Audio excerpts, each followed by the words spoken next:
Alrighty, everybody. Welcome to another episode of GameCorp. This is the one and only gaming podcast you will ever need. I am your host. My name is Matt Hedrick, and here with me, ready to pounce on me if I mess up, that is Chad Porto. How are you, sir? The perpetual pounce machine. Yeah. It's fine. Things are fine. Alliteration, I like it. Thank you.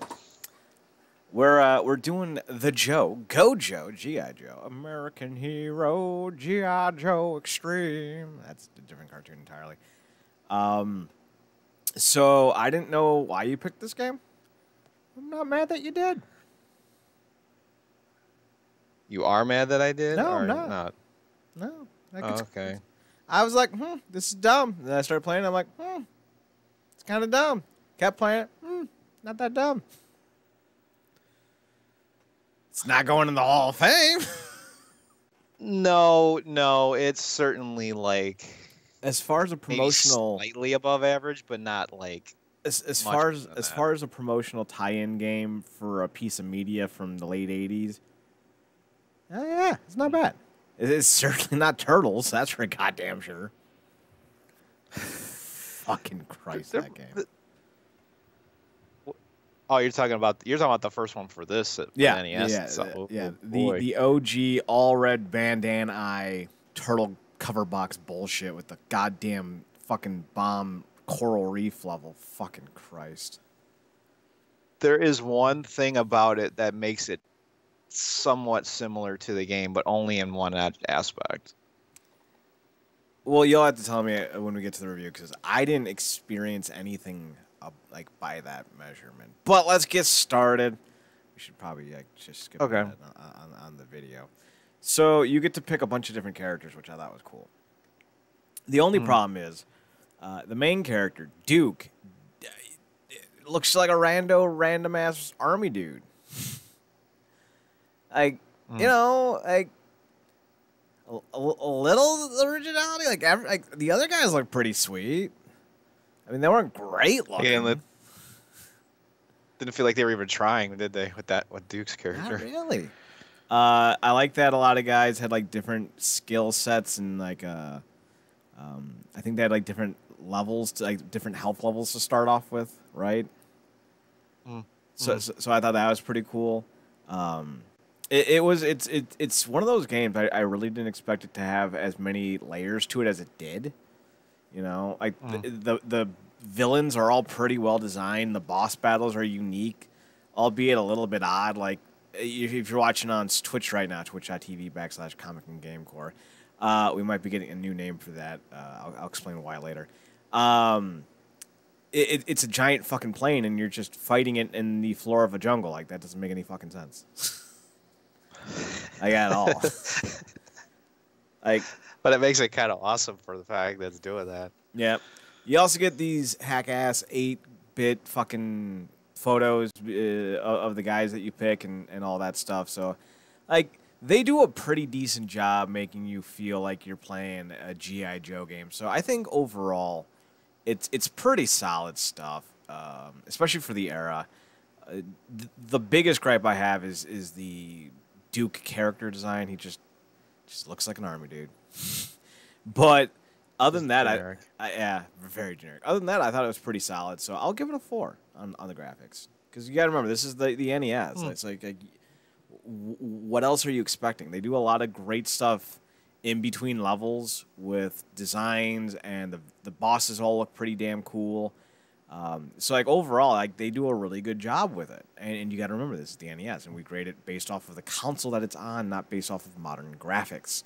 Otherwise, it gets a fucking -8. Yeah, it all comes down to that limitation of hardware thing. You know what I mean? And what certain games can do with the hardware that they have. And this one does a lot with the very little that it's given. You know. And I do appreciate some of the touches that it has in here. Like my favorite thing is like the little incorporations they have with like you're beating a level and then you throw a bomb. You're throwing bombs in certain locations to blow them up, and it looks like you're setting it off to blow up the stage. Like I think that's a nice little touch to it. I think that's cool. I like the music. I will say the Duke character design is highly generic, but the rest of them look pretty solid. Like even Snake Eyes looks pretty cool in this game, To especially be for an 8-bit sprite. That's not bad. to be fair, it's hard to fuck up Snake Eyes in any realm. He's just a dude wearing all black. Yeah. Yeah, it doesn't take it No, doesn't like take much to really succeed, I guess. not even sort of. Um, no, but no, this one surprises me to a certain extent. Like even certain effects that are taking place on screen, like some of the way the level itself, like kind of like animates a little bit. Like if I don't know if you just saw it, like the tree actually, like some parts of the trees look like there's wind blowing on it too. Yeah, and then you see the giant That's explosions and shit, and they got mouth movements. Like there's a lot of love put into this game. A lot of technical yeah, abilities were stretched to make this game work. yeah, they really did. They really did like give a shit about this to a certain degree, and I can understand why it's a popular property.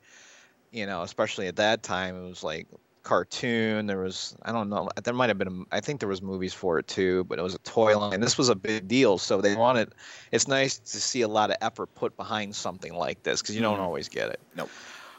So if I had to say for like my grade for it, I'd say it's a solid 4. I mean, it's really good for what it's doing with this limited hardware. It's really good. It shoots rockets from the background to the foreground. Like, come on. How awesome is that, right? It's pretty sick. The one thing that I will say about any of these old reviews, just remember it's that old Albert Einstein saying, everybody is a genius unless you decide to judge a fish by its ability to climb a tree. So, you can't judge the fish by its ability to climb, right?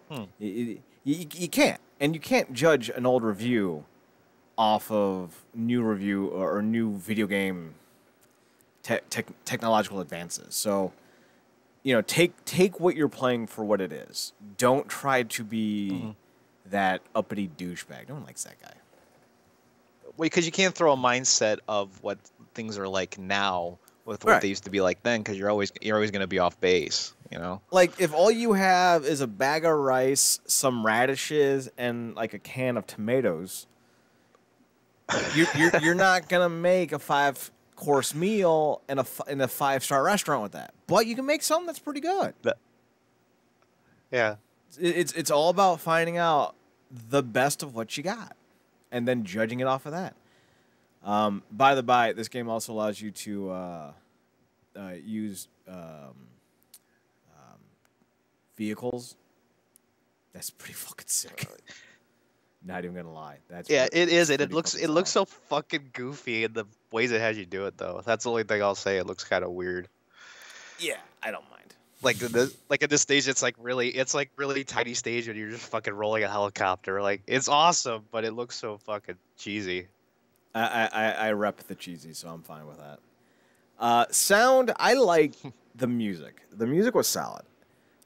The problem is, and this might, I don't want to make this proclamation, but I'm going to. I don't know when this game came out compared to the animated series. Maybe if I did, it would affect the score, and I don't want to, have my score be suspect. But I gotta be honest, I don't know when this game came out. And I don't know when the animated series came out. So what I will say is, I'm judging this off of the idea that the animated series has already been out because a lot of the character designs look like the animated series characters. They did not use the G.I. Joe theme song, at least in a way that made it fucking recognizable. So I gotta say that musically I'm super disappointed, and I can't do more than a 3. If you have, because like we talk about all the time, the need to have a baller musical theme, right? It's what separates good from great, or great from iconic. G.I. Joe theme song is iconic. Like, that's Mario Brothers, 1980s, fucking Zelda, goddamn bullshit. And you didn't bring it into the game? Like, the soundtrack without it is a 4, but I'm taking a whole point off because you didn't put it on. Like, it's like tuning up Sonic the Hedgehog, and for whatever fucking reason, they're like, we're not going to put our theme on this time. What? Why wouldn't you? That's so dumb. It's a clear definition of what, it's how you define the series and separate it from other franchises. You have to define it with something. Mm-hmm. So what's your score, bitch? Oh, man. Yeah, it's really hard to give it a 4, man. That lack of a GI, that lack of the main theme, like that would be like if I played Turtles and that didn't show up either. You know what I mean? Mm-hmm. It's the same. It's the same deal. You want that pop. You want that iconic thing to make you draw to it, and this does not have that. So I probably would have to go. But that said, too, here's where I'm at. But that said, I don't think I can be that harsh on it. I think I will still give it a 4. Okay, honestly, that's fair. The music's solid. Like, it's really solid. Like there's no shame in that. I am bitter by their lack of addition. That's why I'm hurting them. How dare thee? It should be pointed out that musically speaking, I put a lot of I don't want to say pressure, but I put a lot of importance on the addition of great music, and it's I kind of view it like gymnastics, and you just let me get there. You know that in gymnastics, I kind of like raised the eyebrow up, like, what is this? You know, in gymnastics, they grade you off of your performance. Yes. Okay, gotcha. Okay. Do you know that they grade you off of not just how you finish, but how you start? So if they don't like your start, you're not being graded out of 10. You'll be graded out of 9.5 or 9 or 8, depending on how sloppy your start is. That's how I view a lot of properties. There's a certain level of entry that if you're an established property that you must hit coming into this. If you are, if you're G.I. Joe and you don't, you're coming in, I expect the theme. And if you don't bring the theme, I am already docking you a point. So that thing sets the curve initially. Then. Exactly. So like if it's not like if we played Cuppy Spray Time 4, I don't fucking know. I Kaiser associate the name. And original property, never heard it before. I'm not gonna be as strict with my entry point because I've never played this game. Cuppy Spray Time 4. Let's find out what it's about. But if I'm playing Rugrats, the video game, if I don't hear the no, 3 already. Just fuck you. Like if we play Doug the video game and I don't hear no, fuck you. I don't want anything to do with you. You're a hack. You're a hack ass. You're a hack ass bitch. You're a bitch ass hack ass bitch. So that's kind of where I come from with these properties. If it's an established property with a long history, either in one form of entertainment or another, I expect the theme song to be in there. Jurassic Park. Like you don't bring it, I ain't showing up. It can be a variant, right? It can be like wow wow wow wow wow wow wow wow wow wow. Like all right, fine. It's terrible, but it's there. But if you just give me like boom ba-dum ba-dum ba-dum ba-dum, no, I'm fucking done. Like no, you've pissed me off. Yeah, I get it. There's a bitter feeling you have towards it, but at least the bitter feeling is justified based on what you've come to expect from, properties like this. I get it. It's ordering a cheese pizza and they put no cheese on it. Like, yeah, I'm still getting some pretty delicious ass crust. God damn it. And some pasta sauce or pizza sauce, but I ain't getting any goddamn cheese, and I'm fucking pissed.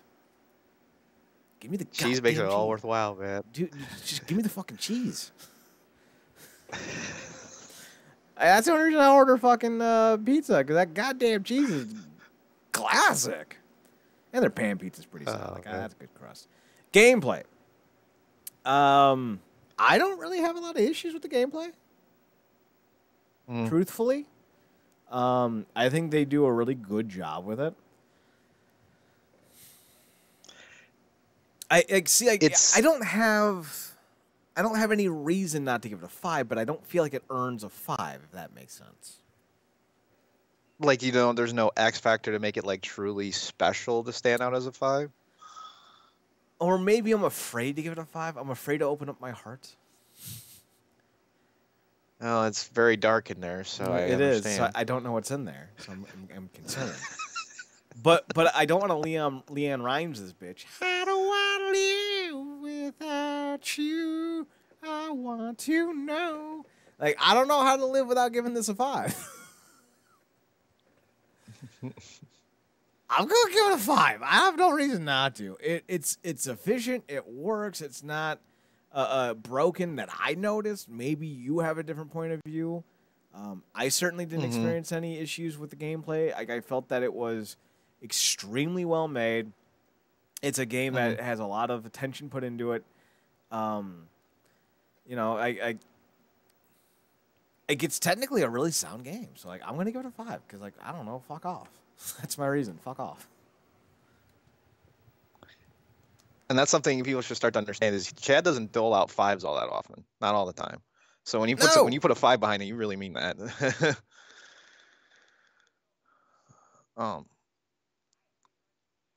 Let's see. If I'm grading this, do I want to give it a 5? Because I honestly think it deserves it too.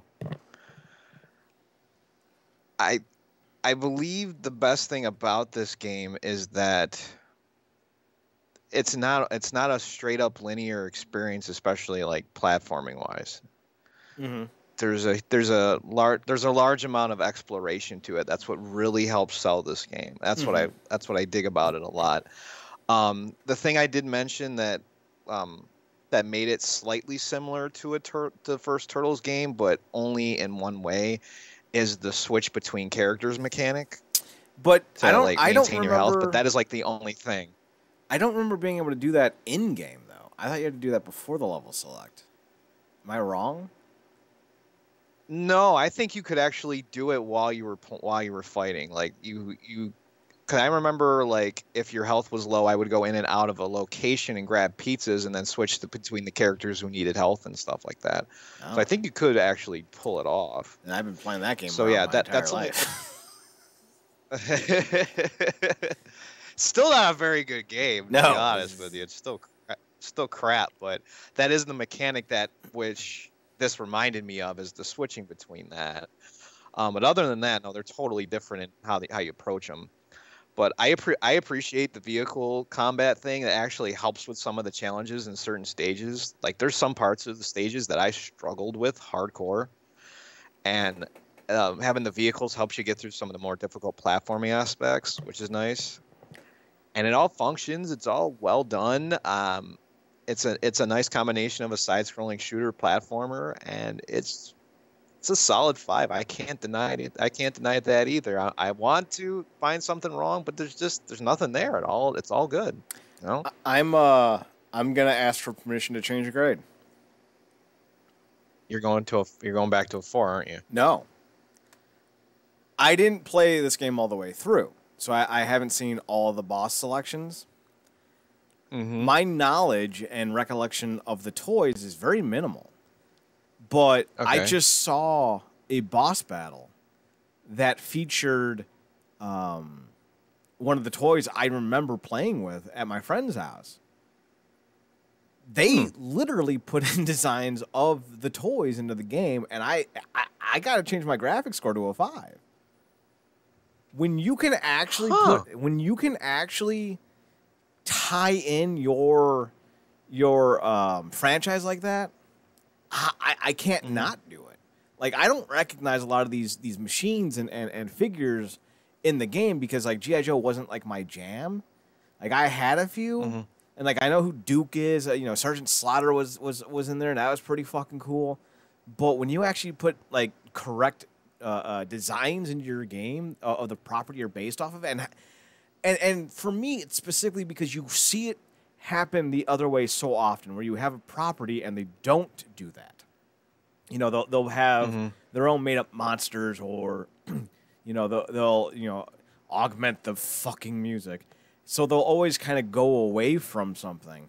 But this really it's usually a means to it's usually like a means to like rush development though usually. Right. Like look at like the Back to the Future games. You know, like so much of I think it's like the first or the second one. Like the villains aren't even the villains; they're just like random ass people. You know. Mm-hmm. So like I'm gonna give it a 5 for that reason. I think that's cool as shit. Like if you're making, like I said, if you're making a property based tie-in game and you actually tie in shit, that's gonna score real well for me. So, and there's probably other like nuggets and things that are in this game that, you know, maybe matter and like more like what's the word I'm looking for? Like Easter eggs that fans of the series would. Excuse me, I got burps. I gotta get out. Excuse me. Like there'd be Easter eggs that other fans of the franchise would be like, oh yeah, that's totally like the one thing. Like yeah. So like I could see the like I said, like I can see the love and the intention that win in this game. So 2 fun factor. I dug it. I really did. I think the one thing that's going to hold me back, maybe, I don't really have that attachment to the franchise. Like, I know Me it. neither. And, like, you know, I saw the movie, I think. I remember Duke dies. I don't know if that was the movie or the show. And then, like, this nerd gets thrown into, like, a boot camp or Sergeant Slaughter, and Slaughter starts beating the shit out of him. Like, that was cool. I don't know if that was a movie or a cartoon episode, but, like, that's all I remember. Like, that's it. Like, that's all my recollection. So, I think for me, I'm going to give fun factor a 4. Plus, fucking platformers. Do platformers just get, like, a -1 by default? Not necessarily. But I'm always going to side-eye them. Like, oh, it's a platformer. And all of a sudden you just see me like, glaring at you. Like, all right. It's like showing up to a pizza convention and the guy's like, yeah, I love pineapple pizza. And you're just like, I don't think you're a Nazi, but I don't think you're a good person either. Yeah, but when somebody's doing something right, you got to at least acknowledge the fact that they're doing it right. You know? I didn't hate playing this platformer. So that in itself is worth a 5, but I'm still going to give it a 4. Because this is more a personal opinion on enjoyability. And you can't determine how someone feels about a game. Like, you either like something or you don't. And we are putting a numerical, there it is, numerical grade to our liking of the property and or disliking of it in certain cases. So, what are you giving fun factor? I had a blast playing this. Like I had a really good time. Like especially for a platformer. I thought going into this that I'm like, shit, a property. The mechanics in this might be off. There might not be much. This whole game might just be a broken mess. But when you start playing, you're like, man, they really gave a damn about what they were doing with this. You know, there's a lot of attention to detail. And it's really a blast. This is the kind of game I love playing. Just the excitement and all the different things you get to do in stages. It's a good time. I honestly got to give it a 5. I can't deny it. Well, you know why it's actually good, right? Why is that? Who didn't make this game? Think about the one video game developer in the 80s and early 90s who did every property in the history of ever. Talking about Konami? No, I'm talking about LJN. Oh, I got you. Okay, yeah. All right. If they had their grubby little mitts on this, this would have been terrible. They just showed this fucking cutscene of a dude jumping out of a fucking plane and like falling. Oh, it was so cool. Oh, I'm so glad I changed my graphics for it. This game's badass in some aspects. It really is. Like this is one of those games I would love to see Derek do on his punching weight because like there's a lot in this game that's just stretching beyond the limits of the NES console. Oh man. I might want to try doing more of this developed Taxon. I might want to do more of their games if we can, just to see what they're like. Well, yeah, we should look up what they've actually done. To my knowledge, after this game came out though, I believe they went out of business before the second one released. Because I believe the second one was made by a different developer, so I don't think they were around for very long. They did a Fist of the North Star game. That way we should check that out. Do you even know what that property is, or you just to No, I believe that's a Sega property, if I'm guessing right. You are guessing incorrectly. Okay, maybe I think of something else. I remember some kind of game, Fist of something. I can't remember what it was. Fist of the Dumbassery. Maybe that was it. Who knows? Oh, I know. That was your birthstone. It's Fist of the North Star is a Japanese manga. Okay. Turned into an anime. Yeah, I wouldn't have known that anyway. That's why I said what I said. I was perplexed that you actually seemed to know what you're talking about. I was like, that can't be right. So there's a sequel to this, The Atlantis Factor. Is that what I'm saying? Yes, there is. Have you played it? Is it any good? Oh, Capcom. I have not. This is my first foray into this series of games. So, I mean, we could try the sequel, see if it's any as good as this. And I don't know. Well, the graphics are strong. I'm just looking up images of it. I don't know. I'd be down for it. Can only back-to-back Joe games. It can only disappoint. What's your fun factor score? I gave you that. It was a 5. Okay. And then finally, challenge. As always, challenge is the enjoyment of the fight. Is it too hard or too easy? Both will get you negative points. For me, I thought it was... I don't think it was all that hard, but I don't think it was all that easy. The villains were pretty easy to kill off, and they're all pretty static, rudimentary platform villains, so it's not that big of a deal. But they also made you traverse a large level, and I don't always, look for the secrets. So, like, I went through a lot of the levels that I played without the machines to help, because I don't fucking know where to look for this shit. So it was difficult, but I felt I could beat it, and I probably will play it again because I did not finish it. So I will give challenge a 4. Yeah, I think one of the things that you might have hindered on was that you said you didn't explore everything, and one of the big things in this game that you should try to look for that could help you a little bit is the weapon power up. Mm-hmm. That would make things a little bit easier because then the enemies would go down a lot faster, like especially bosses and stuff. I think there's like 4 levels to it, and I always tried to search out for it because I would be done with the boss fights in like seconds after that, Mm-hmm. But challenge, yeah, I personally think it is balanced enough that with the systems it has in place that I didn't have any issues with it on any level. So I'm honestly gonna go higher than you. I'm gonna go with 5 with this one. You found it rewarding? I did. I really did. I feel like if you explore enough, if you do enough, there's enough of a payoff. I believe that. Okay. That's all that matters. So we got a 4.5. We got a 3.5. We got a 5, we got a 4.5, and then another 4.5 for a 20 fucking what? Did I do that math right? It's a 22 out of 25. Did I do the math right on that? Oh, it just falls under the Hall of Fame banner. 88%. Oh man.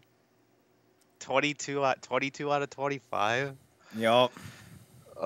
I'm gonna read. Is that our highest rated NES game? Honestly, it might be. Let's see. Huh. Gotta get that. Yeah, 22 out of 25. I did the math right.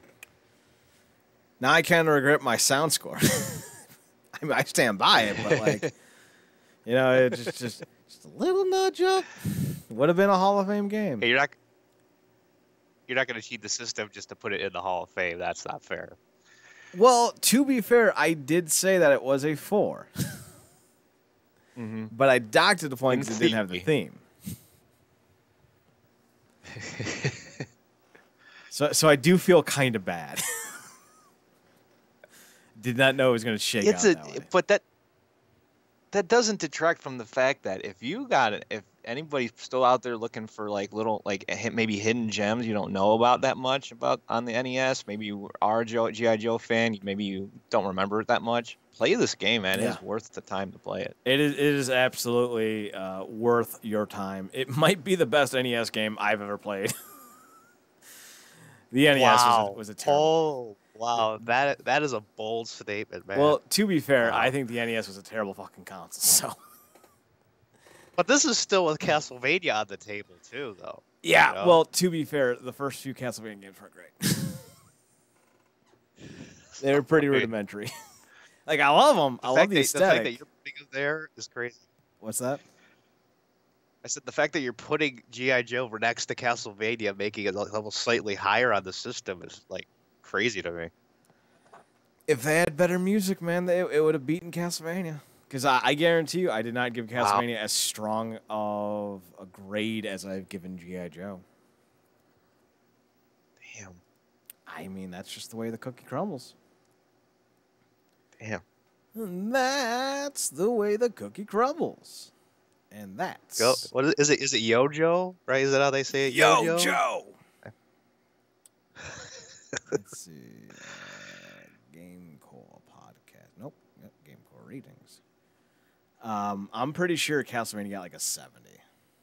I'm going to double check, though. Oh, wait. Here's the highest rated game of all time. Altered Beast. That game is trash. That game is trash in a barrel. In a fucking parallel universe, baby. So we didn't review the first Castlevania. Castlevania 2 got a 56% because it was broken. Literally, we gave the challenge a 1 because it was fucking broken. Unless you used some type of internet cheat code or fucking bought some unapproved strategy guide, you wouldn't know how to beat the game because it's fucking broken. Like the actual translation does not make sense. Castlevania 3, on the other hand, we gave a 22.5 out of 25. So beat it out by a half. And why did it beat it out in a half? Half a point. Because the sound got a 5. There it is. Oh, there it is. That X Factor, man. That man, it means everything. Whoop, there it is. We gave Castlevania 4 a 82. We gave Castlevania... Oh, yeah, Symphony Night. No, I got a 100. It is the greatest game of all time. Fuck off. Castlevania X got a 62%. So, and that was an SNES game. We still haven't done Bloodlines yet, I don't believe. So haven't done Bloodlines, haven't done the N64 Castlevania games, haven't done Castlevania 1, haven't done the PS2 Castlevania games, haven't done the PS3 Legacy or whatever the nonsense those games were called. I don't even know if I want to play those games. I might make you. I don't know. We'll see. Okay. So, with that being said, it's time for your useless news for the week of August 15th, 16th, depending on what time zone you're in.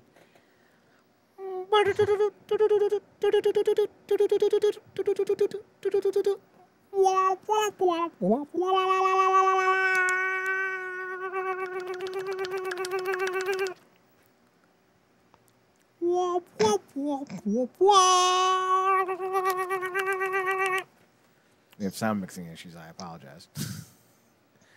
Now it's time for your useless news with your host, Hattie Pedrick. And on Castlevania Watch, Kaiman Pormount. hate myself. Try I hate myself so much for that. And now to the front desk with your useless news. Thank you very much, as always. I am Hattie Pedrick, and this is your useless news. Let's get into the top stories. First up on the docket, Fortnite banned from Apple and Google app stores. How do I? So I had a really good take about this. I don't fucking care. I thought that would have been it. I was waiting for just like the hammer to come down, man. Like, honestly. So like they banned it over like is because of something that they put into the game. Is like a downloadable file that made the game crash. Apparently, was that no? What it was? What it is Epic actually found a way to they made the game cheaper on the App Store and they found a way around the system to make the funds go directly to them instead of giving Apple or Google the cut of the pay. You know, I'm a fan of Epic. I'm not gonna lie, because their moves are in fact epic. That's fucking bad. That takes some balls, doesn't it? Well, when you have seriously, they have a monopoly on these outlets. Apple and Google's app stores are a monopoly. So fuck them. Like I'm gonna sit here and worry about billion-dollar companies getting gypped out of like $2 a download. Fuck off. Yeah, we need to kill the tech industry. We need to kill this monopoly that's going on. Fuck it. Kill Apple and Google. Go Epic. I mean, don't worry. We'll come for Epic when it's time. But for now, go Epic.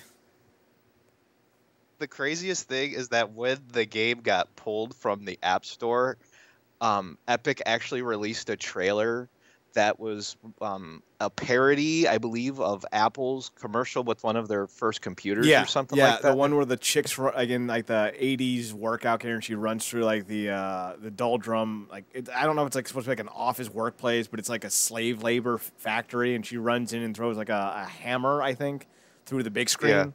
Yeah, I remember that one. That one's pretty iconic. Yeah, this is somebody riding on like a little spear that has a unicorn on the end of it and throws it through the screen with the dude that's got a whole head of an apple. That's great. I'm like, dude, you guys got some fucking balls on you, and I actually dig it. See, here's the thing though. This was planned. What had to have been? They knew. Because the turnaround on a commercial is like at least 60 days. So they knew. They knew that... It was a publicity stunt, man. Come on. Yeah. Oh, yeah. They knew that this whole thing was going to get them banned. They knew it. Mm-hmm. I can't wait to see how this plays out because it's going to be fucking hilarious. Because Epic's actually suing them on top of it, too. Yeah. And I don't know what case they have, but, like... Does it say? Epic's lawsuit alleges that Apple has become a behemoth seeking to control markets, block competition, and stifle innovation. They're suing them for being a monopoly. I fucking love Epic. Woohoo! Isn't that amazing? That shit is just like, you don't get it. This shit writes itself. It does. I was just watching something. I don't remember what it was. I've been watching Under the Dome. Have you ever seen that show? Okay. What is that show? It's based off a Stephen King novel where a random dome gets dropped on a city in Maine. And I think I don't remember if it was that or if it was Modern Family because I've been jumping between the shows. But in one of the shows, somebody starts talking about monopolies. And the guy's like, yeah, we got a monopoly going. And somebody goes, monopolies are illegal. And he goes, no, it's not. I got the game at my house. I want to say it's Modern Family, but I could be wrong. That's a killer joke, man. That is amazing. It is. So, fuck you. Fuck you, Apple. Fuck you, Google. And let's be honest here. Google's done one thing in their existence. They made a search engine that, honestly, pretty fucking tainted. Not going to lie. They don't give you all the results that you think you need. They do alter the fucking results. That's something that's been proven. I loved when Fisher's like, they don't do that. They don't do that, Chad. Chad, they don't do that. Chad, they don't do that. Yes, they do, Fisher. They manipulate search results. No, they don't, Chad. No, they don't. That was like him saying that Apple computers never get viruses or ever. Apple's computers can't be. I'm sorry. Apple computers can't be hacked. Literally that month, Fisher, look, Apple got hacked and there's a virus. No, they're not. He can't accept being wrong. It's the most adorable thing about him. See, again, I can accept being wrong because I'm wrong all the time. You were born wrong. They thought you were going to come out as a girl. I'm like, oh, well, I guess that counts for a penis. The fact is they had a name picked out for me that was actually a girl first. So, yeah, it does hold some merit. Wait, really? I'm not kidding. I am not shitting you. My parents had names picked out, girl names picked out for my brother and for myself, in case either one of us turned out to be a girl. Well, I guess if you went in waiting until you popped out, right? Like a lot of parents sometimes they don't want to know the sex, so we'll find out the day of the birth. So that makes sense. I don't know if I had one, and I don't really feel like asking my mother any questions about anything in life, let alone that question. But what would have been your girl name? I believe with mine it was Lisa. I believe. Oh, that's not good. No. That's not good at all. No. I was thinking it'd be something like Metrina. Something just so abnormal you could pick on it, right? Maddie Shell. No, it's matches with a girl's name. Mathera. Oh my God, there's these horrible Mackie. hybrids. Please make it stop. I don't know. If I was gonna have a girl's name, I would want something like Simone. Just something that really bounces off the tongue, Something hard like that. It's got a little bit of class to it too, you know what I mean? Right? There's a little sophistication behind that name. Or maybe not go just bland and straight. Maybe go hardcore Roman god and go with or even go with Latin for queen. Go with Regina, or because that yeah. I'm named after royalty, bitches. What are you named after? There you go. What are you named after? Nothing. You named after your old Aunt Ida. Fuck you. Fuck you and your Aunt Ida. We all know it. Man. We all know what side Aunt Ida was on in World War II, and it wasn't the good guys. Damn. Hey, I'm not the one whose great aunt was on the wrong side of World War II. Don't fucking at me. No arguments here, man. So, yeah. Fortnite's doing the Lord's work. Good for you. God bless you, man.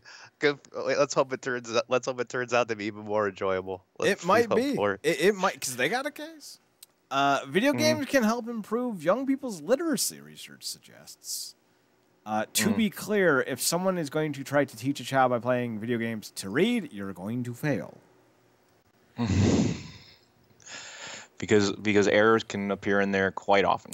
Not just that, but you have to understand that when you're trying to learn to read, one of the things that you need is concentration. We'll take Fortnite, for example. A lot of bright colors, a lot of moving action, a lot of things going on. Nope. So this would have to be specifically for story-driven stuff, then? No, it would have to be specifically for people who know how to read and are improving, I would imagine. Like, I learned to read off of Little Critter books. Because I'm a goddamn gangster like that. Then I moved on to comic books, and my lexicon grew from there. But I would not, say that I learned anything from video games, and we had a lot of video games when we were growing up where there was no voiceover, and everything was text-based. And I wouldn't say that it helped me at all. But I would say that I was more advanced than a lot of people my age when it came to reading comprehension, because my father was very diligent with making me learn to read. Like, I don't have any memories of him reading me bedtime stories. I have memories of him telling me to read myself bedtime stories and pointing out when I fuck up a word. It's not nearly as mean-spirited as I'm making it out to be. Like, instead of him reading it to me, like, we would read it together. That was the nighttime shtick. So I don't know if you can just put, like, a 3-year-old in front of a video game console and be like, play Gangster Auto. What the... How drunk am I tonight? You can't put a 3-year-old in front of... Yeah, you can't put a 3-year-old in front of Grand Theft Auto. That's what I meant to say. And have them learn to read that way. Like... No. Now, the headline does say help improve. And I don't necessarily disagree with that. Because anything that has a lot of text, you're going to learn. Like, you just have to. Especially if you don't know it, and you read something you don't understand, you're going to have to learn it. So, it's if kids are inquisitive enough and diligent enough, and they see a word like, for the sake of argument, diligence, and they don't know what it means, they'll either ask or look it up, and that's a good thing. So, I think the study has merit.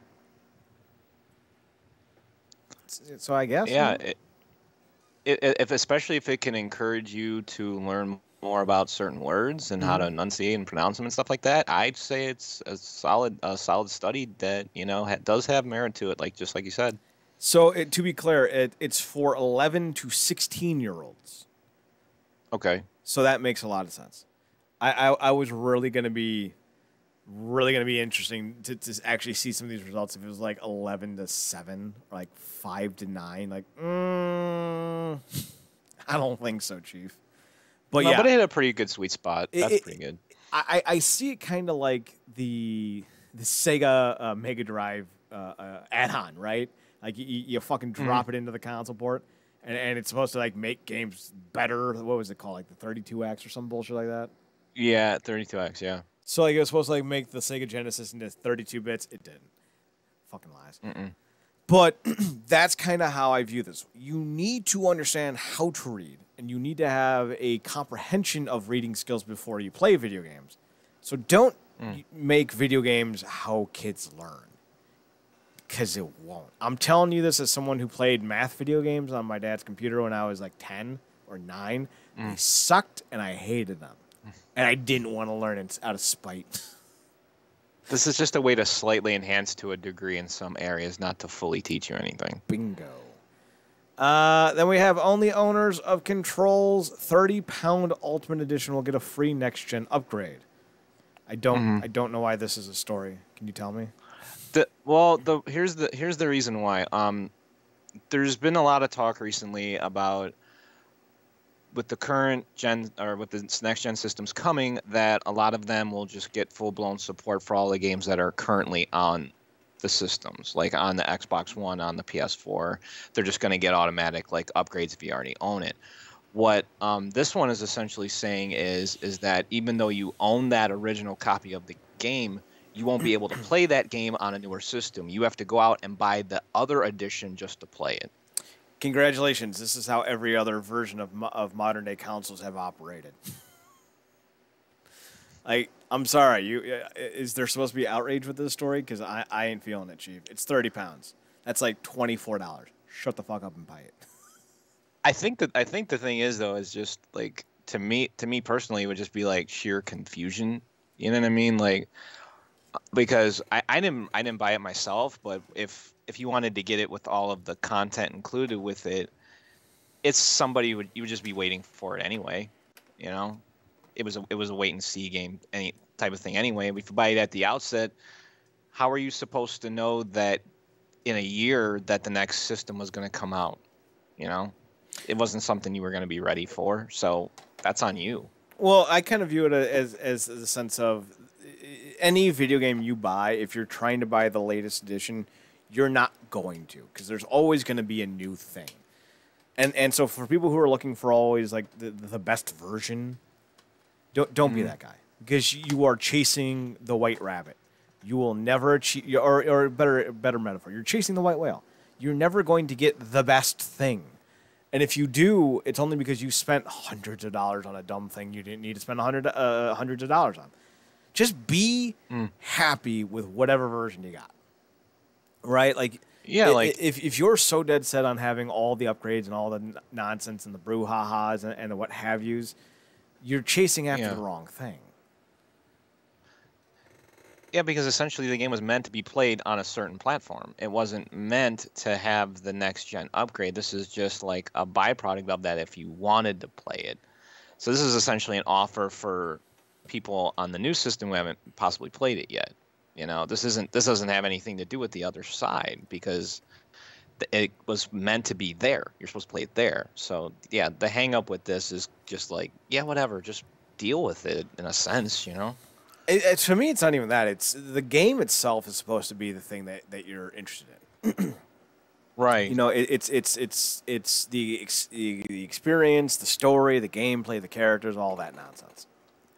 If you need like 120 frames per second, or you know the Ultimate Edition, or if you need to see the graphics in slightly better quality, then you're doing this for all the wrong reasons. It's like someone who watches only foreign films because they think they're more artistic. No. You can find enjoyment or art in anything. Don't be that fucking hoity-toity douchebag. No one likes that person. So we got nope. So we got Xbox confirmed Series X will release in November, but Halo has been delayed. I know you don't usually care about Xbox. No fucks to give. Games get delayed all the time.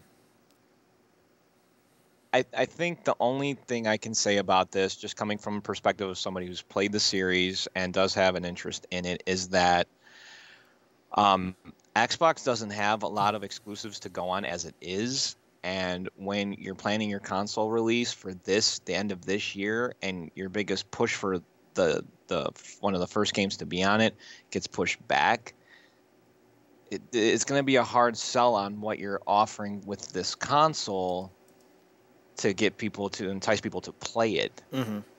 But to be fair, Halo 3 itself didn't. Now this is the thing: Halo 3 didn't come out until after the launch of the 360 either. So there wasn't some big mass.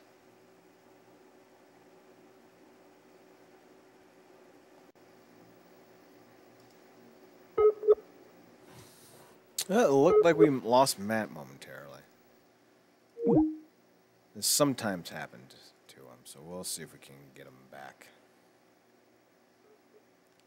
So, just an interesting note. Apparently Resident Evil 7 is now the best-selling individual release in the series. Which is a little disappointing, because I didn't like Resident Evil 7. I don't like first-person shooter horror games, and there's just some franchises I don't think you should fuck with in terms of the core concept of the numeral series, the numbered series. If you wanted to do like something else, like leave the hardline numbered series and do like Resident Evil first person nonsense, okay. But I didn't like Resident Evil being in first person, and I was super into the remakes and the fact that they were back to third person. I don't think you necessarily need to do the fixed cameras because fuck that noise. But third person at least.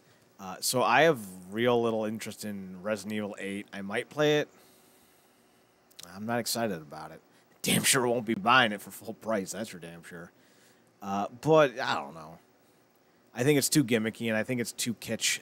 Too many video games in the last 10 years have done the survival horror, but first person. And I just think it's dumb. You know, Resident Evil has a certain tone to it, and I think you lose that tone when you do first person. And also, I didn't really like Resident Evil 7 as a game. You know, like the muck monsters or whatever the hell they were, like those were dumb.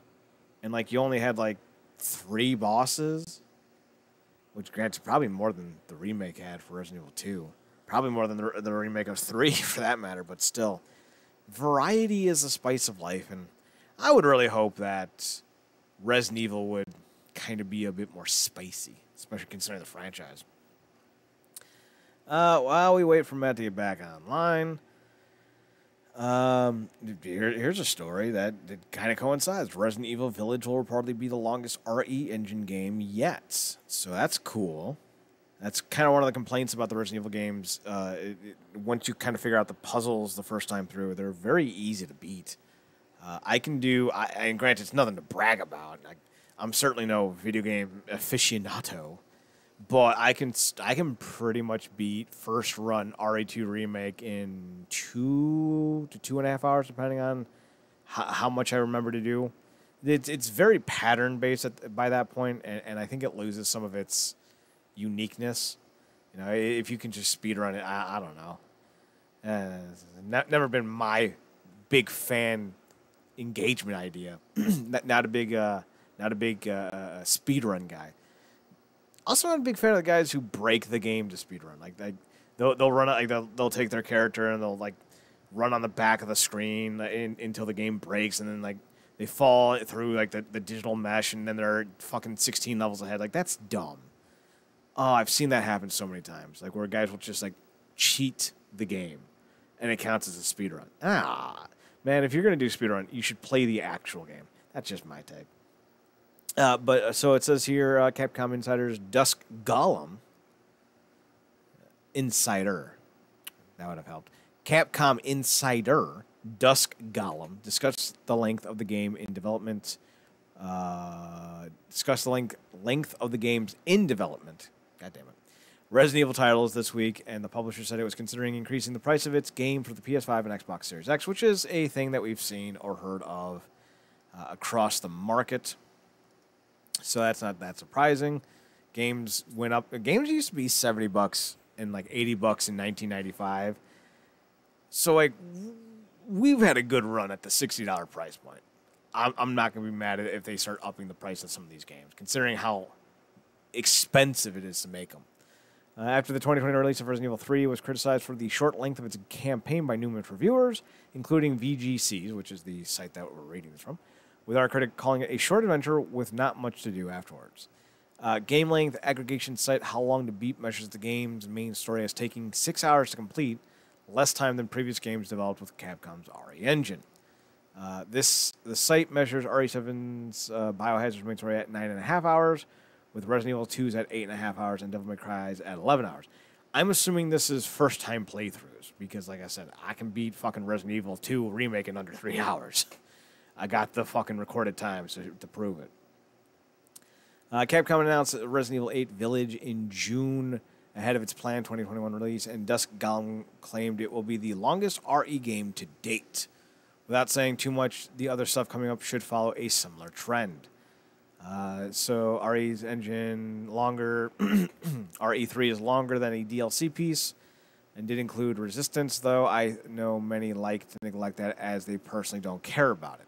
However, if you're worried about really short RE games, you don't need to. Let's just say I have an inkling, quote unquote, about what RE games are in development right now. I'm only talking about RE8 right now, but people know RE4 is also coming up at this point. RE8 will be the longest RE engine to date, and without saying too much, the other stuff coming up should follow a similar trend. So that's going to be relatively interesting. Still waiting to hear from Matt. Haven't heard anything yet.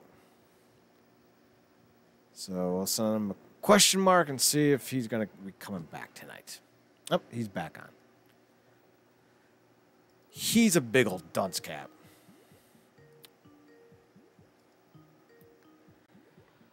I do wonder what his reasoning is going to be. What my reasoning's going to be? Talking about my failures there? Welcome back, shit stain. It's good to see you too, asshole. No. I don't have any reasoning. It dropped, and I have no idea why. Your internet is the big dumb. Yeah, no shit. Like, it just totally just crapped out on me, and I have no idea why. I'm in the middle of saying something. Maybe it was like, "You are done, sir. We think you're so boring. Get out of here." I was just about to say, your internet was so bored by your rambling, it cut you off. So, Resident Evil 8, Matt, is going to be the longest game on the RE engine. Any thoughts on that? The longest game? Mm-hmm. In terms of time. At least I first don't know. run I mean, time. I mean, the games in general weren't really usually that long, right? Like they didn't take more than like maybe what 10 hours to play through. Yeah, Maybe most of them? DMC, the latest Devil May Cry was 11 hours, and that was the longest. Okay. I thought you said Resident Evil, right? I thought were you saying Devil May Cry or Resident Evil? Well, no. Devil May Cry was made on the RE engine. Gotcha. Okay. And the RE engine is what's powering RE8. So RE8 will be the longest game on not just Resident Evil. Nope, that's wrong. Not just on the just on the RE engine, I think is what I'm going for. So of all the modern RE engine games, which would be 7, the 2 remakes, and DMC. Not DMC. That's the bad game. Yeah, you're talking about the 5. Correct. Okay. Yeah. No. I guess it depends on how the game itself turns out. If it plays well and everything. I mean, I don't think it's that big of an issue. It just can the game hold up for a long period of time, because they generally seem to fit into a certain pocket. You know. Mm-hmm. And I think if you're pushing like 20 hours or something, I don't know how it's gonna hold up if you're gonna have enough gameplay and stuff to back it up. You know what I mean? Kind of. For me, it's gonna be a first-person game, so like I already don't give a fuck. Well, that's the thing too. Like first-person games, unless you're like a big open-world RPG, like a Skyrim of sorts, like even with first-person shooters, let's say like the Outer Worlds in a sense like that. I don't know if Resident Evil is trying to possibly go to the realm of like a slightly open world idea maybe, and that's why they're trying to make it longer. But an open world idea to that makes it weird to me. No, most Resident Evil games had a lot of backtracking, so that's not anything new. Okay. I see it more like they're trying to follow the trend of first-person horror games, like what was that game? Descent, Amnesia specifically, and then there's that one that we played with the Asylum. So like Outlast. Yeah, so like all those games are first-person, and that's what they're trying to follow, and it's just them following a dumb trend, and I fucking hate it. Fuck your dumb trends. So we also have Batman Arkham Origins developer WB Games Montreal will announce its next game at DC Fandom in 6 days. Yeah. The title is expected to be Gotham Knights. The other domain name was Suicide Kill the Justice League, but the next game from Batman Arkham creator Rocksteady, which is also scheduled to be revealed at the 20. So there's 2 games being revealed. Mm-hmm. That's interesting. I kept hearing that it had something related to like something called the Court of Owls. I wasn't sure what it was. So 2010, 2012, I think, maybe 2013, 2011, 2010, one of those years of the 5 You'll get it right about you'll get it there eventually. DC did a full-blown comic-wide universe reboot called Flashpoint, where Flash went back in time, saved his mother, and in doing so created a universe where the Amazons and Atlanteans were in a world war that has essentially destroyed all society. So Flash then goes back, fixes it, yada, yada, yada. But when he goes back to his present after he fixes time, things are different. I don't know if it was the first big arc, but the one arc that came out of it, because like all of the books were terrible after that. You know, Green Lantern started dealing with 80-foot tall gods, and Superman got outed as being Clark Kent and just had the dumbest fucking attire ever, and just so many dumb fucking storylines across the fucking board. But Batman banged like no other. Oh, God. One of their first big storylines, and I think it may have been the first big one of that reboot, was the Court of Owls, which was like a secret society in Gotham that resurrected people to be their foot soldiers, and basically it was like Batman's big old, fucking, he's fighting dead people dressed up as owls, and it's fucking good. It's good as shit. I think Scott Snyder wrote that.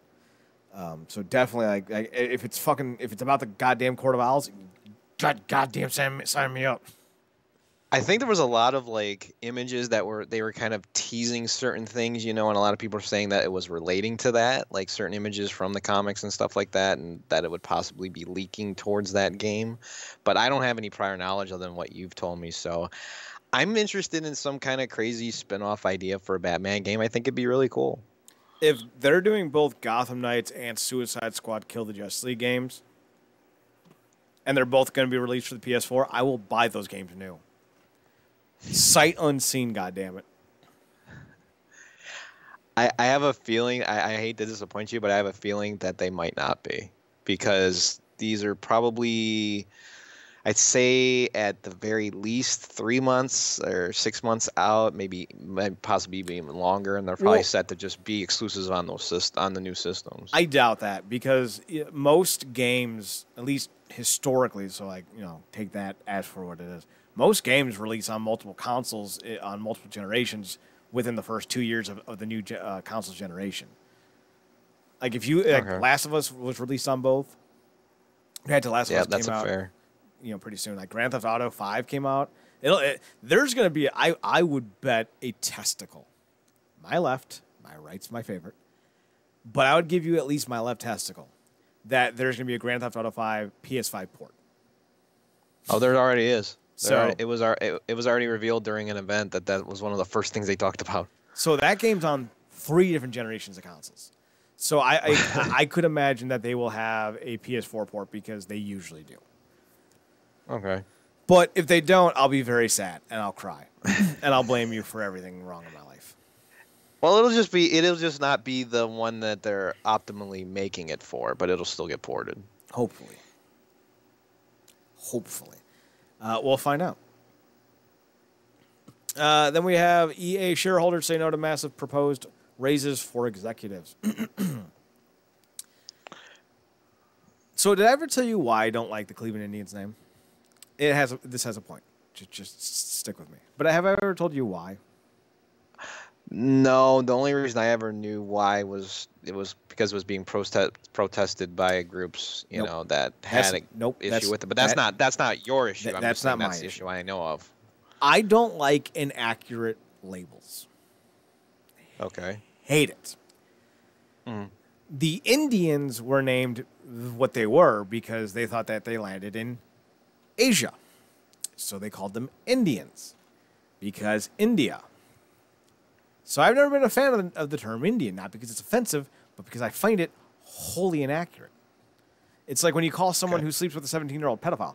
No, they aren't. Skeezy, yes. Illegal, depending on the state, potentially. But not accurate. Mm-mm. So when I see this stuff, when I see this type of nonsense going on with the Cleveland Indians name, it's not because I find it offensive. It's because it's inaccurate. But I get angry when I see people protesting it because, well, fuck you. I don't like people who bitch. So I'm stuck in this weird conundrum where on one hand, I don't like the name. I don't like the mascot. I don't like the logo. But on the other hand, I also don't like people bitching. So I'm like, I want it changed. But I don't want it changed for the reasons that you people are bitching about. You got a tug of war in your own head. Yup. So when I see this, EA shareholders say no to massive proposed raises for executives. I'm a fan of this move. But if it's because all the little grunts are bitching about it, I am not a fan of that. The only thing I know is that this was made a thing because of all the different people, like how much money they were actually asking for, I think, and how much of a change they were getting in opposed to that.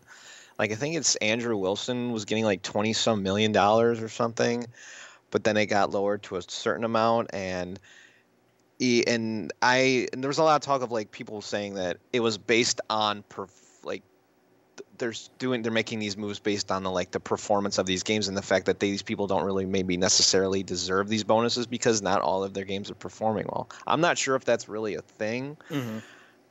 I honestly believe that even though the shareholders say something, that these raises will eventually be what they are anyways, and they'll get what they want. I feel like it's not a full comeuppance. They're going to get what they deserve type deal. I believe it's just going to be like, oh, it's a little hindrance for a while, and they'll get what they want anyway. Mm-hmm.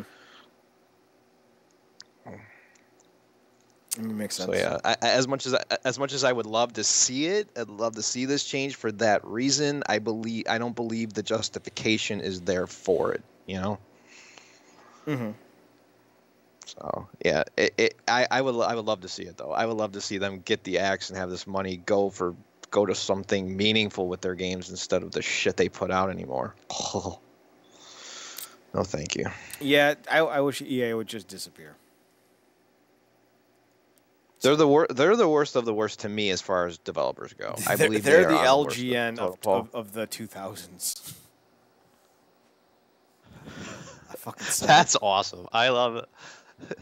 I fucking said it. Everybody should like cringe every time you see that. I do. That's a very true statement because every time I go to a store and I see a game that I could possibly be interested in, oh, that looks cool. I look down at that little tab and it says published by EA. Oh shit. Okay. Nope.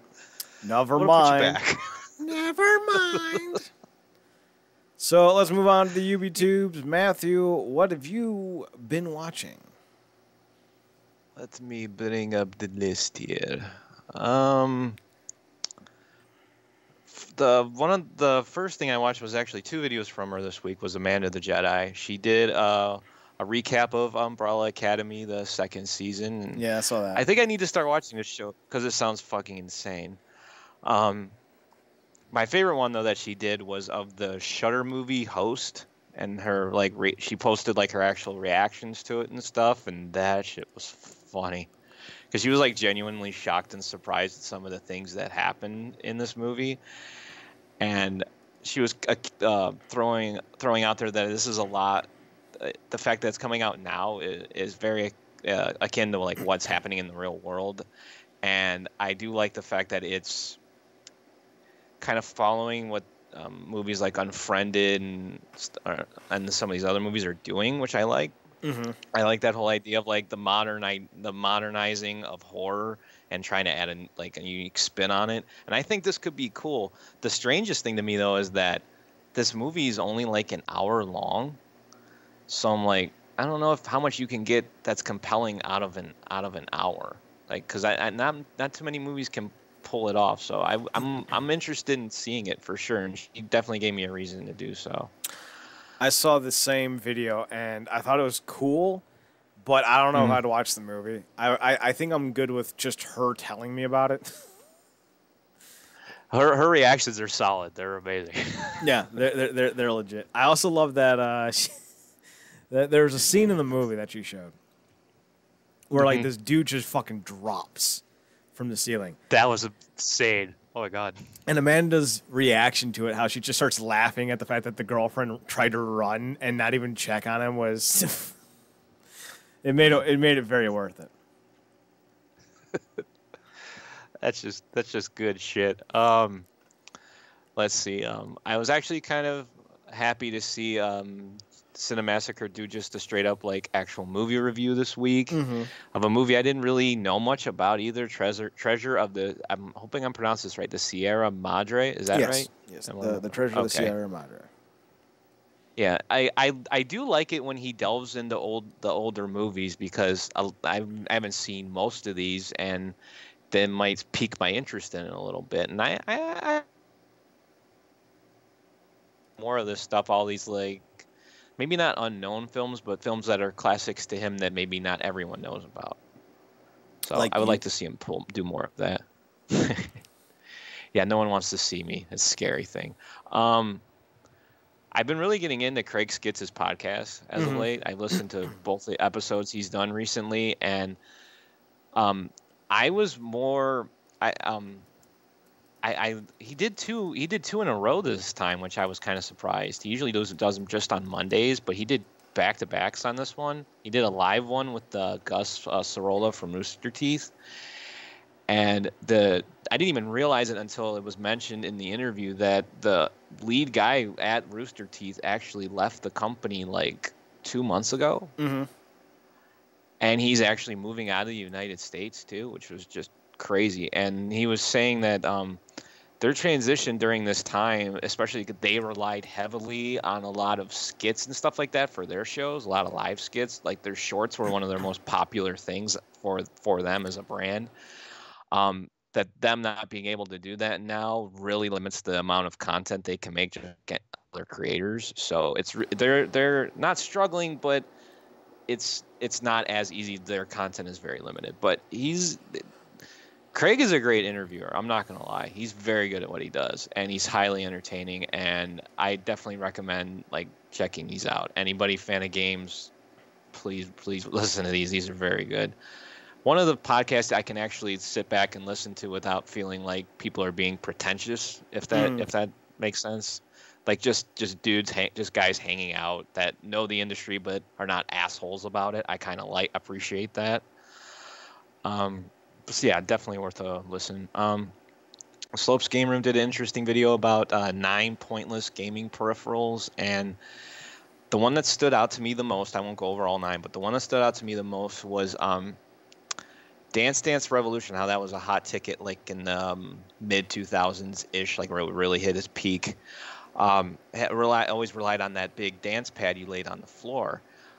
And somebody actually came out with a controller that almost looked like a fucking coaster that you plugged into your system, and all you would do is just press the buttons for the game. And I'm like, why even make that as an add-on? All you literally need to do is just play it off of the controller. Like it's a waste of an add-on. It doesn't even make sense. But it's a very entertaining video. I did like that one a lot.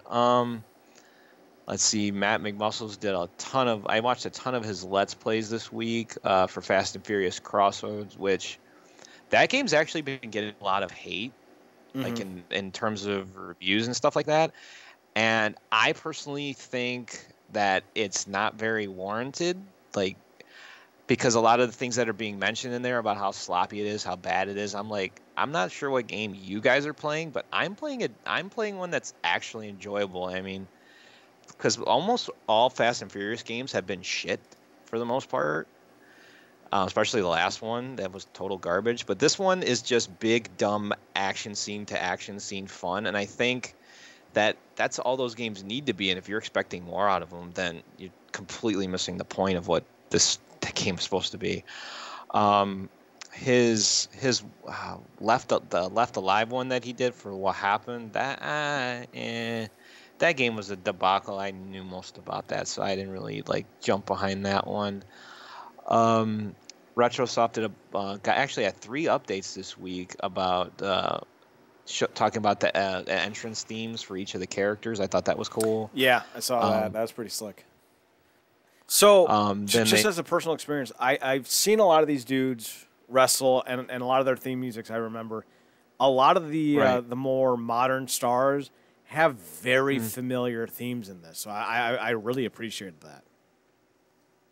Yeah, I believe they even had the guy who did the music. I wasn't sure if it was in the Friday update. I think it was in the Friday update. He actually came on and was showing you how he put all of the different themes into the game and how much time that actually took him, like the different programs he was using and stuff like that.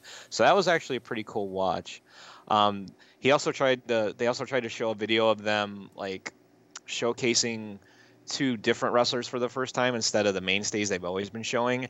And there was a glitch error where he said the character looked like the Blue Man dude from the Blue Man Group. He said he didn't like how that video turned out. And I get it. It's a glitch. It's an error. You got to work it out. But it's still funny.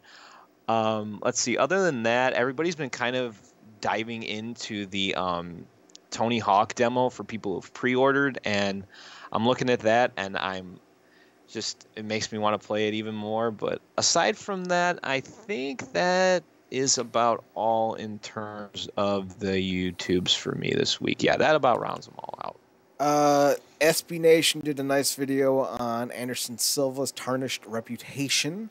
So if you're a fan of MMA, check that out.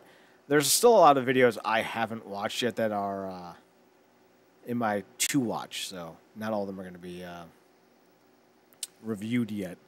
And I probably won't remember reviewing them next week. So, yep. Oh, well.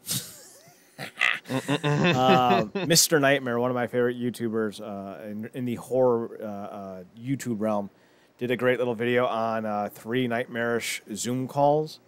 and they're pretty spooky. So if you like the spooky ookies, go check it out. You already talked about the Man of the Jedi. Sci-Fi Wire released this week's edition of Warp Factor. The host reviewed the Trouble with Tribbles episode of the classic Star Trek. He does a very great job reviewing Star Trek, and I love his passion for it. The best part, though, was that chicken parm is really doing a fucking number on me. Sorry. The best part of it was that they just released a new series called Star Trek Lower Decks, and it's terrible. In my opinion, terrible. And he did an interview with some of the cast and crew, and he had, because you never get an interview by talking shit about something. So he's putting it over, he's praising it, but then he's doing this week after last week's episode. This week, he's reading viewer comments, and he goes, "Not everyone was a fan of Lower Decks," and I'm just looking into his eyes, and I'm like, "Yeah, you one of them, aren't you, bitch?"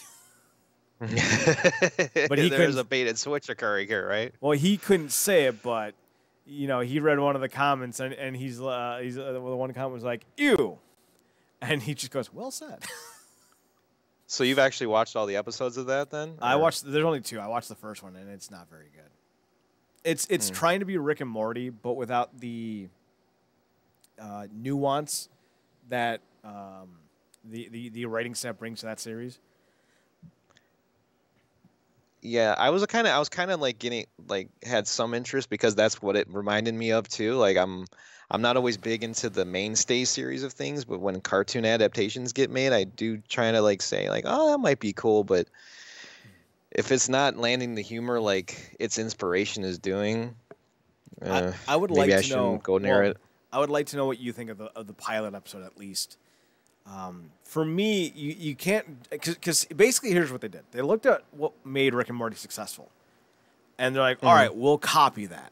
And then they brought over the guy who designed the animation or some nonsense. But Dan Harmon is the writer. He came up with the concept. He comes up with a lot of the ideas for the scripts. He puts everything together. It's like going to a restaurant and going, God, this is such a great restaurant. I'm going to open up my own. And I'm going to take the hostess with me. The chef's the one you want, asshole. Right, yeah, what's the hostess going to fucking do? Exactly, and that's exactly what this show is. They got the wrong person that they needed. So the show looks like Rick and Morty. It doesn't make you laugh like Rick and Morty, but it could be something you enjoy. I'm not going to sit here and try to deny that. You could enjoy it. But if you don't, I'd like to know. Well, there's a 7-day free trial thing or some. I think there's actually a month free subscription or something. So it's not like I couldn't watch it right now. So there you go. Let's see. I'm still scrolling through, seeing if there's anything worth mentioning. Like I said, I didn't watch all of my videos this week.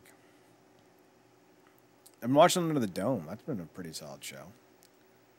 So there was a big fight last week in Bellator. Michael Chandler took on Benson Henderson, what might be Chandler's last fight with the promotion for Bellator. A group of guys who cover MMA called MMA On Point. They're really fantastic with their coverage, although they don't cover Bellator enough, which I think they need to change. They actually got Michael Chandler, the guy who won, to not just do an interview with them post-fight, not post-fight, like right after, but a couple days later. But he also broke down the entire fight with them.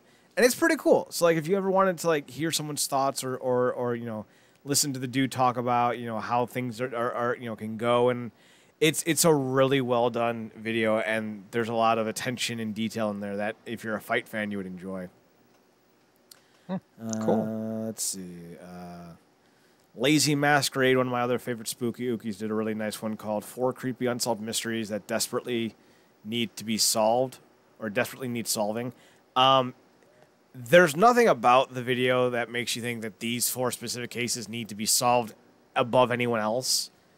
But the 4 cases are still really interesting. So, if you're a fan of true crime stuff and spooky ookies, Lazy Masquerade does a nice kind of interwoven idea with it. So I would check that out if you're into that stuff. Now, let's see. Anything else? Some of the spooky stories are just not that good this week. Let's see.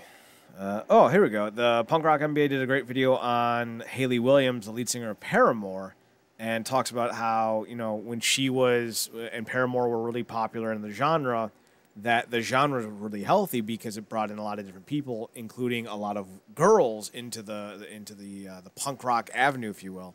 And with Paramore now kind of on the downturn of their careers because they're not nearly as popular, and the scene doesn't have many strong female-led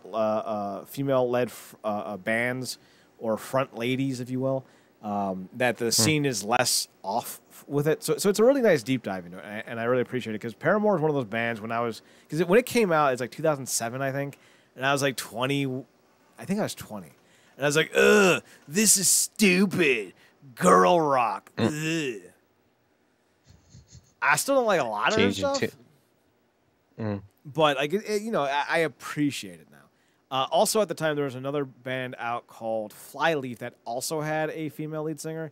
Her stuff was a lot harder than Hayley Williams because Hayley Williams kind of felt like a more polished, or not maybe more polished, but like a less polished version of Avril Lavigne. Because Avril Lavigne was just a singer, and we're gonna make you a punk singer, literally made by the label. Hayley Williams was more authentic version of Avril Lavigne. She was a lot more organic in that nature. But then on Flyleaf, the lead singer was a hardcore metal singer who was also into Christian rock. But she had some really deep, fucking crazy ass lyrics, and her vocals were so much more profound, I thought. So I took a side. I was like, yeah, I'm Flyleaf. Fuck you, Paramore. But now it's great to see things in hindsight because Paramore really did bring a lot to a genre that I think the genre needs. So I like that he covered it, and it's a nice retrospective. So check that out. Let's see. Anything else? Oh, the Warp Factor review I thought was last week. It came out 5 days ago, so go check that out. And I guarantee you, let's just look at the likes to dislikes ratio because I have a feeling they're not going to be strong. I have a feeling they're not. Oh no, actually they are strong. Granted, it's only 3,000 views on it. Well, it's 2,500, but it's 142 likes to 20 dislikes. I guess it's mostly because they're talking to the cast, not so much talking about the show itself necessarily. And I don't think they want to, dog on the cast because the cast is really strong. I'm really mad that they have this cast on that show because this cast is really good. I'm disappointed. That's such a shitty situation, isn't it? When you get a solid cast behind something, but then the writing just completely fucking falls apart. Oh, it's not even just the writing. It's so much. Oh, it's God. It's not good. It's so bad. Let's see what else. I think that's about it. Oh. Okay. No, one more. John Dobb, Only in Japan. Love that series. He's back. He and his wife went to a restaurant in Japan that served food that's only cooked and created in the style that it was 400 years ago. So they only use classic cooking techniques with classic food design. So I forget what they use, but one of them's there's just a fucking fish that's deboned, and I'm like, oh God, that'd be so hard to eat. Just stares at you in its eyes. That sounds difficult. But it's really cool because they also do a little dinnertainment. They have 2 trained geishas come out and they'll dance for the people who eat there and stuff. So it's a really cool video. I like looking at stuff that exposes new cultures. So I'm definitely a fan of that stuff. So I would sounds like it'd be a cool thing to experience, Oh yeah, except having to eat a fucking fish with eyes. Ugh. I don't even like. I'm not even a big fan of fish in general. Yeah, with their fucking beady black eyes, those fucking crazy little cunts. Oh, God, creepy. All right, so that's it for me. Anything else? Yep, I'm done. All right. Nope, I'm very much. RealNerdCorp.com, RealNerdCorp.com. We're on Twitter at NerdCorp. We're on Instagram at RealNerdCorp. Matt, where are your personals?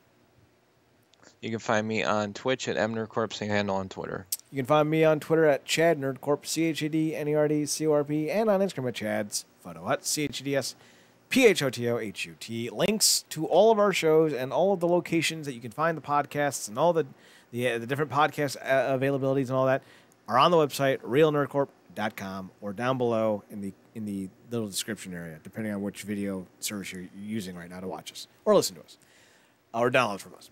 So with all that being said, we're done. Matt, do you have a sign-off that you want to touch on? Or Well, I just want to thank everybody for listening, and I'm possibly going to be bringing back an article, a series I haven't done in a while, comic books, because I read a lot of comic books recently, so be on the lookout for that. I'll give you a little preview. One of the series I just read is Cobra Kai comic. It tells the story of the original first Karate Kid movie from Johnny's perspective. So, yeah, just be on the lookout for that. And other than that, yeah, I had to like back order it though. I mean, because it came out like during the whole during the start of this whole pandemic thing. So like it sold really quick. It sold really quickly. So it took me like they only just got it in like last month because of shipping issues and stuff. So still a good read though, like for sure. And but other than that, just thank you everybody once again, and we'll be back next week with another game. And I'm not gonna say the thing I said last week because it sucked. So we'll just see you next time.